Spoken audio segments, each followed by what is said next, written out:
with your favorite guard over $7,000. This slate's a little weird because we have a lot of games and not a lot of value. So I'm gonna go just above $7,000. I think it's gonna be really hard to fit like the true studs of this slate in, because I just don't think there's a lot of cheap guys to play. So I'm gonna go with Tyrese Halliburton. That's the game with the highest total tonight. Kings versus Rockets, two bad defenses. And I think quietly Halliburton has taken over as the Kings point guard. De'Aaron Fox is obviously still playing, but Halliburton has been leading the team in assists most nights. He's been playing really big minutes. I think that the offense is becoming more centered around him than it is around Fox. And Halliburton probably deserves to be priced into the 8,000s in general, but this is a great matchup against the Houston Rockets. So I think he's someone to pay up for, but also not pay up too much for because it's a little bit hard to do that tonight. Okay, cool. So you're saying possibly steer clear of like Doncic, Curry, Young, Murray, Van Fleet, like those five guys, all 10 grand and above? It's going to be hard. Yeah. Just it's like something's going to happen, right? We're going to get some news soon. But for now, yes. It's true. There still are a lot of teams that they're dealing with like COVID news. They're dealing with all sorts of injuries. So let's go to forward then. Are you going to spend a little more in this department? You got one over $7,000 you like? Yeah, so I'll go just above $7,000 again with Evan Mobley, who also has seen a minutes increase. You can play Mobley at center too, but he's power forward eligible still, because Jared Allen's on the team. So I think we'll probably see that stick for the rest of the season. So Mobley's a little bit above 7K, but he's playing in the high 30s and low 40s in minutes. Last game against the Jazz, the Cavs actually won via blowout, where Mobley only played in the mid 30s because they were up by so much on the road, which was a pretty wild outcome for them. But the game before that, he played 42 minutes against the Kings. So I think Mobley's minute security is there. And again, same theme as with Halliburton, where paying all the way up is going to be difficult. I think in the 7,000s, he's probably your best bet. All right, I want to see now how you're going to save money at these two positions at guard and forward. So let's start in guard. Let's go back there. Favorite guard under $5,000. So I'm going to go as close to the line as possible again for this one because it's hard. I think this is going to be a balanced build kind of night. So Jordan Poole is exactly $5,000.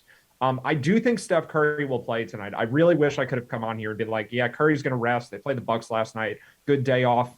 But because that was a blowout, Curry didn't play the minutes that he normally would have for a game against Milwaukee. I think he will be out there, but the Warriors are not playing Klay Thompson.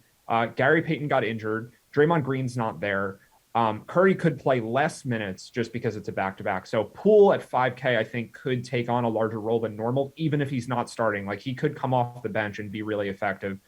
So right at 5K, I think he's a pretty good value play tonight. All right, so now let's go to your favorite forward under 5K. So I'll go much cheaper here to DeAndre Hunter in the 3,000s. The Hawks just traded Cam Reddish to the Knicks. I don't even know if Kevin Knox is going to wind up in the Hawks rotation, but they certainly don't have him yet. So they're a little shorthanded because of that. And then we have Kevin Huerter with a questionable tag. DeAndre Hunter may be especially necessary for this game if the Heat have Jimmy Butler back. It's an important division game. The Hawks really need this one to kind of stay alive. Hunter has been out a lot of the season, but he's their best wing defender on the roster. And if Butler's out there especially, they're going to need his minutes. So I think Hunter, he's only been back for a game. He played 24 minutes the first time. I think we do see that number go up. And he really, to me, is like one of the only true value plays on the slate right now. So when I ask you favorite center over $7,000, looking at the salaries here, good Lord, Joel Embiid 11-2, then Sabonis 10-1. Those are the only two guys that are going to be in five figures.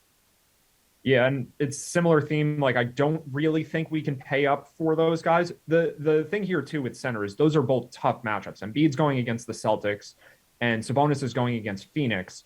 So I don't really like the spots there. I'll give two names, though, because Christian Wood seems obvious at just above 7K, but I think everyone is going to play Christian Wood. Like I mentioned, that Kings-Rockets game is going to get a ton of attention. So as a pivot to him, Jared Allen is right around the same price. He's actually a little more expensive at 7,700. And I think that he just makes as like a contrarian pivot off of Christian Wood, where he's a little more expensive. Probably don't expect quite as much from him, but I think it'll be way lower ownership. So it's not a terrible price for Allen in the 7,000s. I think he could do well against the Spurs. Yeah, and Embiid, the highest priced player on this 9-game slate tonight. So now you've done a great job at this so far throughout the segment. Hook us up, save us some cash. Someone's can still deliver some points for. So a center under 5K. This is a guy I'm pretty partial to in general, but I mentioned the Warriors being shorthanded. I think one of the guys who people might not realize hasn't been playing a lot of back-to-backs is Otto Porter Jr. So we have Nemanja Bjelica, who I think could step up and play bigger minutes tonight. He's only $3,300. And for this matchup for the Warriors against the Chicago Bulls, I think they'll start out with Kevon Looney guarding Nikola Vucevic. But Vucevic plays more on the perimeter. He's not a traditional center. And I don't think Looney is the guy that you necessarily want to try to cover him, because Looney is more of a below the basket kind of like post-up defense center. I think the Warriors might be more comfortable playing Bjelica at center for a big chunk of this game. And especially if they don't have Porter there, it just could mean more minutes for everyone. There's already no Draymond. There's already no Klay Thompson. There's already no Gary Payton. They're pretty shorthanded tonight. So guys who don't usually play a lot of minutes, I think, could get extra run tonight. So Bjelica at 3,300, really low price. I think it could be a lot of upside for him. How excited are you for this weekend's slate? I'm looking at some of these games: Lakers, Nuggets, Sixers, Heat, Bulls, Celtics, Jazz, Nuggets on Sunday. This is going to be a fun weekend in the NBA, right?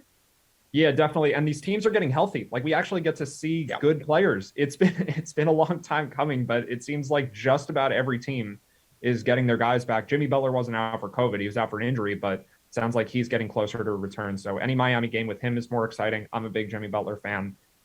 Yeah, it's cool. We get some real basketball soon.